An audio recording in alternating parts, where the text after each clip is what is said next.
வயசு அப்படின்னா சேனாபதி தாத்தாக்கு சூப்பர்மேனுடைய வயசு. அவங்க எல்லாருமே செல்ஃப் ப்ரொக்ளைம்டு சூப்பர் ஹீரோஸ். இவர் need of the hour super ஹீரோவா எப்படி பார்க்குறீங்க? ஆக்சுவலாக நான் பார்ட் 1 பண்ணும்போது பார்ட் 2 பண்ணணும்னு நினைக்கவே இல்லை. சரி, ஒரு இன்வெஸ்டிகேஷனில் ஒரு மானிட்டரில் வந்து அவரை பற்றின டீட்டெயில்ஸ் வந்து போலீஸ் டிபார்ட்மெண்ட் வந்து ஸ்டடி பண்ணுறாங்கன்னும் போது அது பிறந்த தேதி போட வேண்டிய ஒரு இதில் ஒரு டேட்டு போட்டோம், இண்டிபெண்டன்ஸ் எல்லாம் கால்குலேட் பண்ணி. ஆனால் இப்போ வந்து ரெண்டாவது பார்ட் எடுக்கும் இவ்வளோ வருஷம் கழிச்சு எடுக்குன்னு எனக்கு தெரியாது. இப்போ வரும்போது என்ன ஏஜ் அப்படின்ற மாதிரிலாம் ஒரு நிறைய கேள்விகள் வருது. நான் எப்படி பார்க்குறேன்னா வந்து இப்போது சைனாவில் பார்த்தீங்கன்னா லூசி ஜியான்னு ஒரு கிராண்ட் மாஸ்டர் இருக்கார், மார்ஷியல் ஆர்ட்ஸ்.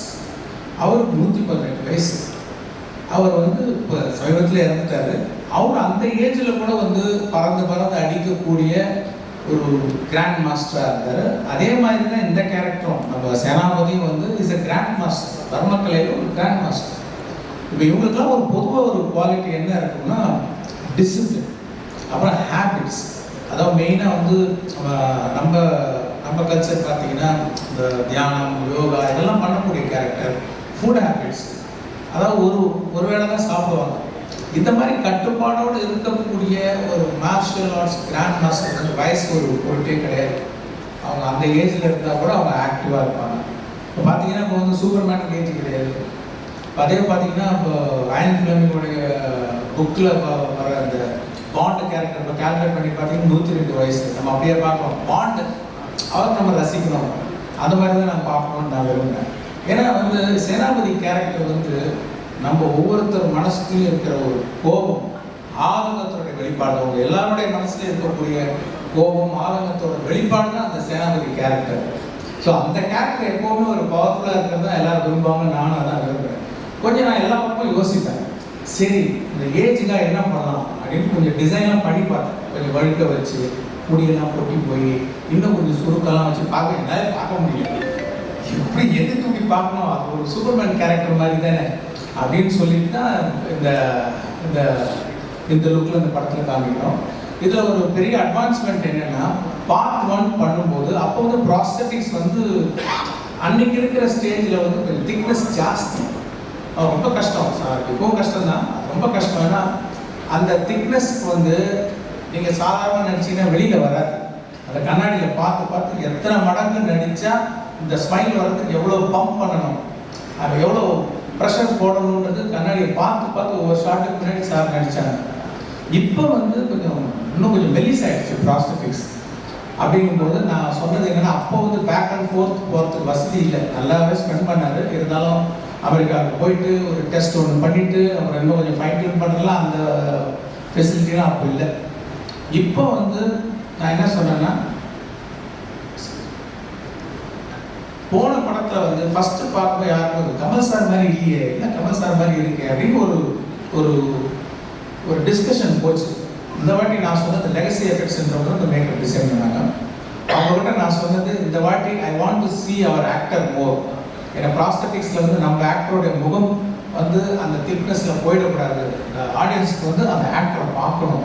அப்படிங்கும்போது அவங்க கரெக்டாக வந்து இந்த வாட்டி பார்ட் 1 பார்ட் 2 நீங்கள் வந்து கமல் சாருடைய முகத்தையும் அந்த கேரக்டரில் இன்னும் நல்லா பார்க்கலாம். அதுதான் வந்து அதோடைய ஸ்பெஷாலிட்டி. Okay, thank you sir. அம்சங்களையும் நீங்கள் எடுத்துகிட்டு வரீங்க த்ரூ யோர் டயலாக்ஸ், அதை பற்றி சொல்லுங்கள். நல்ல கதையை சொல்ல வச்சிருக்கீங்க.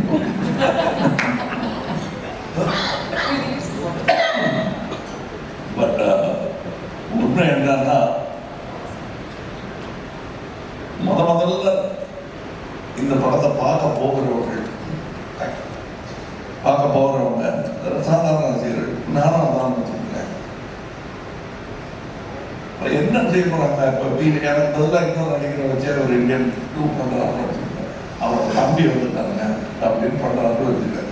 நான் என்ன வழக்கமாக சொல்லுவேன்னா, அது பயத்தத்தில் கூட கிடையாது. ஆனால் பார்த்துருவேன், பழமொழிக்குங்கிற ஒன்று இருக்கும். இன்னொன்று என்ன சொல்லுவாங்க, தாத்தா வருவார், அந்த ஓரமாக போட்டு வருவார், அவ்வளோதாங்க. அதான் பார்க்குறாங்கிறது தான் கடும் சொன்னால் எல்லா வெற்றிக்கும் முன்னாடியே அவங்க அதை திரும்ப கட்டப்படமாக நிறைய பாட்டு பிரமாணம் அவ்வளோதானே, பிரமாணம்னா அவ்வளோதானே. அதை எப்படி நம்ம போய் அவங்க கூட வாதாடுறது? அதுக்கான ஒரே பதில் நாம் திரைக்கதை அமைக்கும் விதம்தான். இந்த கேள்வியெல்லாம் அவங்களே பதில் சொல்லி அவங்களே ஒத்துக்கிட்டு சாரி சொல்லாமல் எங்களை பாராட்டி விட்டு வெளியே போகும். அதற்கான முன்னேற்பாடு வந்து அவர் பண்ணாங்கிறது தெரிஞ்சதுனால நான் படம். ஏன்னா இதே கேள்வி தான் நான் அவர்கிட்ட போயிருப்பேன். 2வது செய்யலாம்னு ஆமாங்கிறது தான் மனசுல ஓடிருப்பேன். இருந்தாலும் கௌரவம் மரியாதை காரணமாக சொல்லிட்டாரு. ஏன்னா அதை தான் அப்படின்னு நடத்திருக்கோம். சில வியப்புகள் ஒரு கதாசிரியனாக ஒரு நடிகராக எனக்குள் அவரால் ஏற்படுத்த முடிந்தது. அதெல்லாம் எனக்கு லாங்குவேஜ் பேசுறது அதான் நீங்கள் பேசியிருக்கீங்களா அப்படின்னு தான் முடிவு. நீங்கள் ஏகஜிபியில் பேசியிருக்கீங்க, மரக்கட்டுக்காக வட்டார வழக்கு பேசியிருக்கீங்க, பெருமாளுக்கு பேசியிருக்கீங்க, அதெல்லாம் பார்த்துட்டேங்க அப்படின்னா எல்லாம் பார்த்த மாதிரி ஒரு ஃபீலிங் இருக்கும். இந்த way he has brought about it.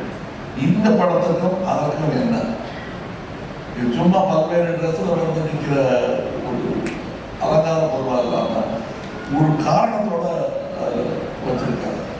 அது கொஞ்சம் கஷ்டமான விஷயம் தான். அதுவும் என்ன பண்ணிட்டாருன்னா இவர் அந்த மாதிரி வித்தியாசமான மொழிகள் வர நேரத்தில் வசதியாக நடிகனுக்கு வசதியாக ஷாட் வைக்கல, கதைக்கு வசதியான ஷாட் தான் வச்சார் அவர். நடிகனுக்கு என்னென்னலாம் இடத்துல பண்ணோம், மூஞ்சில் கிளாஸ் ஒட்டி ட்ரெஸ்ஸு போட்டு லைட்டு நிறைய போட்டு ஏசிலாம் பண்ணாங்க. அதுக்கெல்லாம் தாண்டி இன்னும் சொல்ல போனால் சில சொல்லிட்டு கேன்சல் பண்ண வேண்டியது. உள்ளெல்லாம் எறும்பு விடுற மாதிரி இருந்தது சார், ஒன்றும் முடியல அப்படின்னு சொல்லி அரை மனதோட என்ன விட்டாங்க. 3 நாள் தான் மறுபடியும் வேலை செய்ய முடியல. இதையெல்லாம் கடந்து எனக்கு இந்த காட்சியாக சொல்லிட்டு இருந்தேன், வேற்று மொழியில் பேசணும், அதை நீளமான ஒரே ஷாட்டில் பேசணும், கரெக்டாக இருக்கணும், பல்வேறு ஆக்ஷன்ஸ் அதில் இருப்பார். இதெல்லாம் நீங்கள் படம் பார்க்கும்போது கிடைக்கிற சந்தோஷம் தனி. செட்டில் இருந்தவங்களே அதை ரசிச்சாங்க. இன்னும் சொல்ல போனால் இவரே ரசிச்சார். அதுதான் எனக்கு ஃபஸ்ட்டு ஆடியன்ஸுக்கு. அதெல்லாம் இருக்கு அடுத்தது. பட் அது ரொம்ப நிறையா நடிச்சு காட்டுன்னு சொல்லி மிமிக்ரி மாதிரி பண்ணி அதை எடுத்துக்கூடாது. நீங்க இவ்வளோ இன்டெப்த் சொல்லும் பொழுது அந்த காட்சிகள் நாங்கள் பார்க்கும் பொழுது உங்களுடைய வார்த்தைகள் எங்களுடைய காது ஒழுகும். We'll remember these words. அதனால இது சூப்பர்ஃபிஷியலாக பார்க்க மாட்டாங்க யாருமே. they know எவ்வளோ டெப்த்தோட நீங்கள் ஒவ்வொரு விஷயத்தையும் யோசிச்சு பண்ணியிருக்கீங்க எவ்வளோ அனுபவத்தில். இல்லை, ரசிகர்களுடைய கருணைக்கு வந்து அளவே இல்லை. பிடிச்சி போச்சுன்னா எங்களுடைய ஒரு சில பிள்ளைகளை மன்னிச்சுட்டு நல்லா பண்ணிருக்காங்க அப்படின்றத வழக்கமான ஒரு வார்த்தை. குழந்தைய கொஞ்சம் மாதிரி பண்ணிடுவாங்க. அப்படித்தான் என்ன 60-65 வருஷமாக பண்ணிட்டு இருக்காங்க. அதுக்கு என்னென்னும் நன்றி கடன் பண்ணுறோம். ஏன்னா நான் வந்து பண்ண எல்லாமே பர்ஃபெக்டாக பண்ணிடுவேங்க. நான் உலக சினிமாக்களை நான் பார்த்துட்டு இருக்கேன். என்னை விட சிறப்பாக நான் செய்த காட்சிகளை வேறு உருவத்தில் அவர்கள் செய்யும்போது அன்றே இப்படி பண்ணியிருக்கலாம்னு யோசிக்க வைக்கக்கூடிய இளைஞர்கள் நிறைய பேர் செஞ்சு வந்துட்டாங்க. அதுக்கு நடுவில் என்னை அன்பின் காரணமாக மட்டுமே தொழில் தூக்கி வைத்திருக்கிறார்கள் என்ற சந்தேகம் ரொம்ப நாள். சூப்பர். சங்கர் சார், இவ்வளோ வருஷமாக நீங்கள் வந்து இந்த ப்ராஜெக்ட்க்கு ஒர்க் பண்ணியிருக்கீங்க, வெவ்வேறு இடங்களுக்கு போயிருக்கீங்க, டஃப் கண்டிஷன்ஸில் ஒர்க் பண்ணியிருக்கீங்க. கண்டிப்பாக ஒரு ப்ரொடியூசருடைய சப்போர்ட் ரொம்பவே முக்கியமாக இருந்திருக்கும். a few words on சுபாஷ் கர்ணன். இந்த படம் முதல்ல வந்து வேற ஒரு ப்ரொடியூசர் பண்ணுறதா இருந்தது. அப்போது அது கேள்விப்பட்டு அவர் ஒரு சிறந்த நண்பராக பழகுவார். அவர் கேள்விப்பட்டு இன்னும் நீங்கள் வந்து எனக்கு ரொம்ப பிடிச்ச படம் இந்த இந்தியன், இதை நீங்கள் வெளியிலலாம் பண்ணக்கூடாது, எனக்கு தான் பண்ணணும் அப்படின்னு ஒரு அன்பு கட்டளை மாதிரி நான் தான் பண்ணுவேன், ப்ரொடியூஸ் பண்ணுவேன் அப்படின்னு சொல்லி விரும்பி கேட்டு அப்புறம் நான் அந்த ப்ரொடியூசர் அவங்கள்ட்ட பேசி அப்புறம் அந்த படத்தை வந்து இப்போது சுபாஷ் தயாரிக்க நம்ம படம் எடுத்துருக்கோம். இதில் சொன்ன மாதிரி இப்போது சொன்ன விஷயங்கள் இதெல்லாம் வந்து கற்பனை பண்ணிட்டாலும் அதை வந்து அந்த கற்பனையை நிஜமாக ஒரு காட்சியாக பார்க்கறதுக்கு அதுக்கு உண்டான செட்டு, அதுக்கு உண்டான மேக்கப்பு, அதுக்கு உண்டான லொக்கேஷன், அதே மாதிரி பொலிவியா போகிறதுக்கு ரொம்ப it's not an easy task. Like Bolivia போய் அந்த சாங்கை ஷூட் பண்ணுறதுலாம் தைவானில் ஷூட் பண்ணியிருக்கோம். இந்த மாதிரி இந்த கதைக்கு என்னென்ன தேவையோ அது எல்லாத்தையும் வந்து அவர் ப்ரொவைட் பண்ணலைன்னா நான் இமேஜின் பண்ணதை அப்படியே ஸ்க்ரீனில் வந்து ட்ரான்ஸ்லேட் பண்ண முடியாது. ஐ ஹேவ் டு தேங்க் சுபாஷ் sir. for producing this film. ஃபன்னான ஒரு கேள்வி. இந்தியன் டூனுடைய டேக்லைனே ஜீரோ டாலரன்ஸ். செட்டில் சங்கர் சருக்கும் கமல் சருக்கும் எந்த விஷயத்துல ஜீரோ டாலரன்ஸ்? எங்களுக்கு ஜீரோ டாலரன்ஸ் ஃபார் தரக்குறைவு. தரக்குறைவுக்கு ஜீரோ டாலரன்ஸ் எனக்கும் உண்டு, அவருக்கும் உண்டு. இது போதும், இதை அட்ஜஸ்ட் பண்ணிக்கலாங்கிறது பண்ண மாட்டோம். ரொம்ப முக்கியமான காட்சிக்கு ஒரு உதாரணத்துக்கு ஒரு கண்ணீர் போன்ற காட்சி ரொம்ப நேரம் நடிச்சுட்டு வந்து ஒரு சின்ன ஒரு பழைய இருந்தாலும் 2 பேரும் அது திருப்பி வருமா, அதே இடத்துல கண்ணீர் வருமா தெரியாது. ஏன்னா அது என்னையும் தாண்டிய ஒரு உணர்வு. அது ஆனால் 2 பேருமே அதுக்கு முயல்வோம். அந்த மாதிரி நிறைய இது இருந்திருக்கு. இன்னும் ரொம்ப இது ப்ரெஸ் மீட்டுங்கிறதுனால தற்போது சொல்லிக்கிறவங்கிறது இல்லை. நான்லாம் வந்து சத்யா ஸ்டுடியோவில் செட்டு போட்டிருக்காங்க, அடிமை பெண்ணுக்கு பர்மிஷன் கிடைக்குமோ அந்த செட்டு கிடைக்கிறதுக்கு முன்னாடி போய் பார்க்கணும்னு ஆசைப்பட்டிருக்கேன். அந்த மாதிரி ஜெய்ப்பூரே கொண்டு பண்ணியிருக்காங்க. அந்த மாதிரி படத்துலலாம் நடிக்க முடியுமான்னு ஏங்கினது ஒன்று. கிட்டத்தட்ட அதை விட பிரம்மாண்டமான செட்டு எனக்காக என் படத்துக்காக போடுறாங்கன்றது எனக்கு நான் முதல் நாள் அந்த செட்டு இருக்கும்போது அனுபவிக்க முடியாதபடி முடியெல்லாம் மேக்கப் போட்டு அறியுது அரிக்குது, நீளமான டயலாக், இப்படி அதை அனுபவிக்க முடியாம மாட்டாரு. சாரி சொல்றாரு, நான் தாக்கிய சொல்லிட்டு இருக்கேன், அவர் சாரி சொல்லிட்டு இருக்காரு. அதை ஒரு செட்டு போட்டிருக்காங்க. அது யாரா இருந்தாலும் அது உள்ள வந்ததான் அப்படியே மலைத்து போற அளவுக்கு அதுக்கான பொருட்கள் மெட்டீரியல்ஸ் இந்த ஊரில் கிடைக்கல. அதுக்காக வெயிட் பண்ணாங்க. ஒரு 2-3 நாள் தள்ளி போகும்போது என்ன பிரச்சனை சட்டத்தை ஆரம்பிக்கலாமேன்ற அந்த செட்டை பார்த்தது தான் எனக்கு தெரிஞ்சது. ஒரு செட்டு நீங்களும் பார்க்கத்தான் போறீங்க. நான் சொன்னதுல எந்த இன்மை அளவுக்கு குறையாத அளவுக்கு இருக்காது, வியப்பா இருக்காது. ஒரு ஆதி படத்தை இதுலேயே எடுத்துடலாம்னு நினைச்சோம். ஆனால் அது 10 நிமிஷம் கூட வராது. அந்த மாதிரி நிறைய பிரம்மாண்டங்கள் இந்த படத்தில் இருக்கு. ஒரு இடத்துல டைரக்டர் மாதிரியே கதையும் வேறு போயிட்டு Waiting for it, sir. Really, really looking forward to it. ஒரு சில லெஜெண்ட்ஸ் மட்டும்தான் ஒரு குடுப்பினை இருக்கும் அப்படின்னு சொல்லுவாங்க. ஒரு எம்எஸ் தோனிக்கு மட்டும்தான் சச்சினையும் கேப்டன் பண்ற ஒரு ஃபார்ச்சூன் இருந்துச்சு, விராட்டையும் கேப்டன் பண்ற ஒரு ஃபார்ச்சூன் இருந்துச்சு. அதே மாதிரி கமல் சார் உங்களுக்கு நடிகர் திலகமோட நீங்க நடிச்சிருக்கீங்க, அதே மாதிரி இந்த தலைமுறையோடையும் சேர்ந்து நடிச்சிருக்கீங்க. என்ன விஷயங்கள் கத்துக்கிட்டு இருக்காங்க this generational actors? What have you learned from them in the generational? அதுதான் முக்கியமான விஷயம். வாட் ஐ லேர்ன் கேட்குறீங்க தெரியுமா? அதுதான் கேள்வி இல்லை, அதான் முதல்ல. ஏன்னா கற்றுக்கிறது முடிஞ்சு போச்சு. ஏன்னா நடிக்கிறதுல தோல் வளர்த்துட்டேன் நான். அவர் என் தோளில் கை போட்டுட்டாரு, நான் அதை கட்டி பிடிச்சிருக்கேன். அப்புறம் என்னையா வேணுங்கிறது வந்து கற்றல் கிடையாது. கற்றது புரியாமல் இருக்கிறது தான் நான் இன்னும் தொடர வேண்டும் அப்படிங்கிறது வந்து இந்த 2ஆம் தலைமுறை 3ஆம் தலைமுறை எத்தனை தலைமுறை இருக்கோ அவர்கள்லாம் என்னை விட அதிகமாக கனவு காண்பவர்கள். இந்த தருணத்துக்கு எனக்கு தான் நட்சத்திரத்தை சொல்லிச்சு. அதனால கொஞ்சம் என்னப்பா வண்டி லேட்டு இதுதான் இந்த வந்தாக்கெல்லாம் பண்ணிட்டு. ஆனால் எது வேணா நான் பஸ்லையாவது ஏறி வந்துடுறேன் சார், நாளைக்கு சொல்லி அப்படின்னு கேட்ட அந்த ஆர்வம் நட்சத்திரங்களுக்கு குறையக்கூடாதுன்னு நினைக்கிறேன். அதை ஃபஸ்ட்டு கற்றுக்கணும். நான் வந்து நடிகர் திலகம் தேவன் படத்துக்கு தப்பித்தவரை 7 மணிக்கு கழிச்சு சொல்லிடாதீங்க அந்த மருத்துவர்கிட்ட அப்படின்னு கேள்வி வேண்டாம். 7 மணிக்கு காய்ச்சின்னு சொல்லிட்டா நல்ல சடவை செஞ்சு கஞ்சி போட்ட சட்டையோட ஃபுல்லு கெட்டப்போட 6:45 சேர் போட்டு வந்து உட்காந்துருவாரு. இப்போதான் ஆடி அடிச்சுட்டு போங்க. அப்படிப்பட்ட ஆர்வம் வந்து நான் தேவன் பார்த்தேன். அதையும் கற்றுக்கணும். இவங்களுக்கெல்லாம் இருக்கிற அந்த ஆர்வம் தனியா அப்படியே கிட்டத்தட்ட நாகேஷ் திருவிளையாடல போல கேட்டுட்டாரு. முன்னாடி அந்த மாதிரி ஷார்ட் வர்றதுக்கு முன்னாடி இப்படி இவங்க அலையிறது எனக்கு பிடிக்கும். அதை பார்த்துக்கிட்டே இருப்பேன். நான் எல்லாத்தையும் கவனிப்பதற்கு காரணம் தற்காப்புக்காக இல்லை, கற்றலுக்காக. அதனால நான் கற்றுக்கிறது வந்து இந்த 3 தலைமுறைகள் வந்து இன்னும் எனக்கு கடைசியாக டெர்மினஸில் ஒரு ஸ்டாப்புக்கு முன்னாடி வண்டி டெப்போக்கு போகிறதுக்கு முன்னாடிலாம் பயணம் பண்ணிருக்கேன். அது வந்து டி.கே. சண்முகம் அவர்கள் ஒரு தலைமுறைக்கே தெரியாது. அப்படி பெரும் கலைஞர்கள் இருந்தார். கே.வி. சுந்தராம்பாள் அவர்களோட எனக்கு பின் வீடு. அவங்க என்ன போய் வெக்கமே இல்லாமல் பழனி அப்போ எல்லாம் பாடி காட்டிருக்கேன். அவங்க தான் அந்த கனிவோட கேட்டுட்டு எனக்கு இட்லி சுட்டு தருவாங்க. அம்மையார் கிட்டே ஞான இட்லி வாங்கி சாப்பிட்டேன். ஞான பாடம் இல்லை, ஞான இட்லி. இதெல்லாம் எனக்கு நடந்திருக்கிறத நான் வந்து அதிர்ஷ்டமாக நினைக்கிறேன், பாக்கியமாக.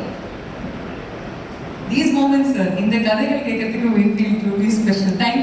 என்ன மாதிரி கேள்விகள் கேட்கலாம். இன்ஸ்டாகிராம்ல சித்தார்த்தனுடைய போட்டோ லாங் ஷார்ட்ல இருக்கும். நீங்க எழுதிருப்பீங்க, objects may in the mirror may appear closer than they are. அதற்கான objects in the mirror are closer than they appear. Thank you. Are closer than they appear. யூசுவலா வந்து எச்சரிக்கைக்கு எழுதியிருப்பாங்க கார்ல. இது எந்த கான்டெக்ஸ்ட்ல என்ன கண்ணோட்டத்தில் எழுதுறீங்க? ஏன்னா அவர் என்மேல் காரணம் வந்திருக்கும், அவர் மேல் நான் வைத்திருக்கும் மதிப்பு இருக்கும். நாங்கள் ரொம்ப நாள் கழித்து தான் பேச ஆரம்பித்தோம், சந்திக்க ஆரம்பித்தோம். So it is visual thinking. Object கிட்ட இருக்கணும். நாங்கள் எப்போ கூட இருந்தாலும் நானே கொஞ்சம் நடிகர்கள் கூட டெக்னீஷியன் கூட சேர்ந்துச்சுன்னா பேசிக்கிட்டே இருக்கும், சளைக்காமல். ஏன்னா பேசுவதற்கான சப்ஜெக்ட் சினிமாவாகிவிடும் பட்சத்தில் அப்புறம் சாப்பிடுவாங்க, ஒன்றும் கேட்டாலுமே எல்லாம் ஞாபகப்படுத்தலாம். அந்த மாதிரி உரையாடல்கள் எனக்கு சுஜாதா சார் கூட எல்லாம் மணிரத்னம், பாலகுமார், இவங்க எல்லாருமே இவங்களும் ஒர்க் பண்ணியிருக்காங்க. நிற்கவே நிற்காது. அந்த எல்லாரோட்டே நின்று பேசிட்டு இருக்கோம். சரி, எல்லாரும் சாப்பிடவாங்க, தயவுசெய்து சாப்பிடாமல் பேசிட்டு இருக்காங்க என்ற அளவுக்கு இந்த பேச்சு நீளம். இப்போ கூட நாங்கள் மலேசியா சிங்கப்பூர் போயிருந்த ஃப்ளைட்லாம் மிஸ் பண்ணிப்போம். ஆனால் அதுக்கான வருத்தங்கள் வந்து எங்களுக்கு சந்தோஷமாக மாறிடுச்சு. அப்போ ஃப்ளைட் கிடையாதா, இப்போ பேசிக்கிட்டே கான்செப்ட் பேசலான்ற மாதிரி எல்லாரும் சந்தோஷமாக அது எங்கள் ஃப்ளைட் மிஸ் பண்ண மாதிரி தெரிஞ்சிருக்காரு. இல்லாத ஃப்ளைட்டில் ஒரு டிக்கெட் வாங்கிட்டு சந்தோஷம் இருக்கிற மாதிரி. நான் that's what I wish we were closer, even long before. How does this make you feel, sir? இந்த மாதிரி வார்த்தைகள் especially உங்களுடைய குரு கிட்ட இருந்து வேணாம், சும்மா பேசப்பட்டு இவ்வளோ பேர் கேளுங்க, அவர் அழ வைக்கிறேன் நினைக்கிறேன். ஓகே, சேனாபதி தாத்தானுடைய கம்பேக்கே ஒரு காஸ் ஃபார் செலிப்ரேஷன். அதை தாண்டி இங்கிட்டு உள்ள மற்ற விஷயங்கள் செலிப்ரேட் என்னென்ன இருக்கு? கதை கேட்குறாங்க சார், பார்த்துங்க. இல்லை, இதில் வந்து மெயினாக நிறைய கேரக்டர்ஸ், கேமியோஸ் ஜாஸ்தி. அது எல்லாமே நல்ல ஒரு பண்பட்ட நடிகர்கள், நல்ல அனுபவம் வாய்ந்த நடிகர்கள், சிறந்த நடிகர்களை வந்து இந்த படத்தில் கேஸ்ட் பண்ணியிருக்கோம். லைக் சமுத்திர கணேசன், எஸ்.ஜே. சூர்யா, பாபி சிம்மா, தம்பி ராமையா, மனோபாலா, விவேக், அப்புறம் ரேணுகா, சித்தார்த் மீனா, ரகுல் பிரீத் சிங், பிரியா பவானி சங்கர், நிறைய கேமியோஸ் எல்லாருமே ரொம்ப சிறப்பாக நடிச்சிருக்காங்க. ஏன்னா அதில் நிறைய ஃபேமிலி விஷயங்கள்லாம் அந்த படத்தில் வருது. ஸோ எல்லா ஃபேமிலியும் வந்து எங்கேஜாக பார்க்கக்கூடிய படமாக இருந்ததுன்னு நான் நம்புகிறேன். அடுத்து பார்த்தீங்கன்னா இதில் வந்து அதை பார்த்தீங்கன்னா அந்த ஒரு நடுவில் ஒருத்தர் இருக்கார். அவர் வந்து உங்களுக்கு நிறைய பேருக்கு மீடியாவில் பரிச்சயமான ஒரு கேரக்டர் தான். அது ஆர்கே லக்ஷ்மனுடைய கார்ட்டூன் காமன் மேன். அவர் வந்து டைம்ஸ் ஆஃப் இந்தியாவில் அந்த கார்ட்டூன் வந்து ரெகுலராக போடாது. அது ரொம்ப அந்த கார்ட்டூனாக ரொம்ப பிரபலம், ரொம்ப மிகச்சிறந்த ஒரு கார்ட்டூனிஸ்ட் ஆர்கே லக்ஷ்மன் அவர்கள். அவருடைய அந்த காமன் மேன் கதாபாத்திரத்தை வந்து ஒரு 3D அனிமேஷனில் இதில் வந்து இந்த கதையில் வந்து ஒரு கதை சொல்லும் ஒரு டூலாக நான் வந்து பயன்படுத்தியிருக்கேன். அது ஒரு புது விஷயம். அப்புறம் சொன்ன மாதிரி பொலிவியாவில் எடுத்த அந்த கேலண்டர் சாங் மிஸ் யூனிவர்ஸ், நான் வந்து இந்தியன் ஆக்ட்ரஸே ட்ரை பண்ணேன், 2-3 பேரை ட்ரை பண்ணேன், கிடைக்கல, அவங்க டேட்ஸ் கிடைக்கல. அப்போ வந்து அந்த கேலண்டர் ஷூட்டுக்கு பொருத்தமாக யார் இருப்பாங்க அப்படின்னு பார்க்கும்போது அவங்களுடைய ஒரு புகைப்படத்தை பார்க்கக்கூடிய ஒரு வாய்ப்பு வந்தது. ஸோ அவங்கள ட்ரை பண்ணி பார்த்தோம். அவங்க வந்து அவங்க அக்செப்ட் பண்ணதுனால அவங்க வந்து இந்த பாட்டில் நாங்கள் படத்தை வருவாங்க அந்த பாட்டில். அப்புறம் மெயினாக டெக்னீஷியன்ஸ் லைக் ரைவர்மன் ரொம்ப அருமையான ஒளிப்பதிவு. இப்போ சார் சொன்ன மாதிரி வியந்து பார்க்குற ஒரு செட்டெல்லாம் வந்து முத்துராஜ் ப்ரொடக்ஷன் டிசைனரோட ஒர்க்கு வந்து எக்ஸ்ட்ராடினரி ஒர்க் இந்த படத்தில் பார்க்குறோம். அப்படி நம்மளே ஒரு லேஸில் எக்ஸைட் ஆக மாட்டோம். ஒரு செட்டு டிசைன் அப்ரூவ் பண்ணுறதுக்கு பேக் அண்ட் ஃபோர்த் போவோம். கடைசியில் ஒன்று கொடுப்பாரு. செட்டில் வந்து பார்த்தா நம்மளுடைய எதிர்பார்ப்பை மிஞ்சக்கூடிய ஒரு அருமையான ஒரு அவுட்புட்டை வந்து முத்துராஜ் சார் கொடுத்துருக்குறாங்க. அப்புறம் தைவானில் ஷூட் பண்ணியிருக்கோம். எல்லாம் விட மெயினாக நம்ம கமல் சார் தான். நான் வந்து பார்ட் ஒன்ல சொன்னேன், லைக் ஒரு தராஸில் வந்து ஒரு பக்கம் டைரக்டர், ப்ரொடியூசர், படத்தில் நடித்த actors, cinematographer, music director, art director அத்தனை பேரையும் ஒரு தராசில் போட்டுட்டு இன்னொரு பக்கம் தராசில் கமல் சாரை உட்கார வச்சா ஈக்குவல் ஆகிடும். அந்த அளவுக்கு ஒரு சாரோடைய ஸ்க்ரீன் ப்ரெசன்ஸ் அண்ட் பர்ஃபார்மன்ஸ் வந்து அப்படி இருந்தது. அந்த இந்தியன் ஒரு விழாவில் நான் சொன்னேன். இப்போ நான் சொல்கிறேன், இப்போ தராசு இந்த பக்கம் சாஞ்சிருச்சு. சார் வந்து எங்கள் எல்லாரையும் மிஞ்சிற அளவுக்கு அவர் வெயிட்டாக இருக்கார் அந்த படத்தில் அப்படிங்கிறத நான் வந்து நீங்கள் கேட்டீங்க. படத்தில் வேறு என்ன நான் இல்லைன்ட்டு சாரோடைய பர்ஃபார்மன்ஸ், சாரோடைய ப்ரெசன்ஸ், அவர் வர சீனெல்லாம் வந்து அப்படி ஒரு பிரமிப்பை ஏற்படுத்துது. அது ஒரு எழுதுனதுக்கும் அது ஒரு சீனாக டிரான்ஸ்ஃபார்ம் ஆகும்போது அது எந்த அளவுக்கு உயர்ந்து நிற்குதுன்றதை என்னால் பார்க்க முடிஞ்சுது. ஐ பிலீவ் நீங்களும் அதை ஃபீல் பண்ணுறீங்கன்னு நினைக்கிறேன். Fantastic.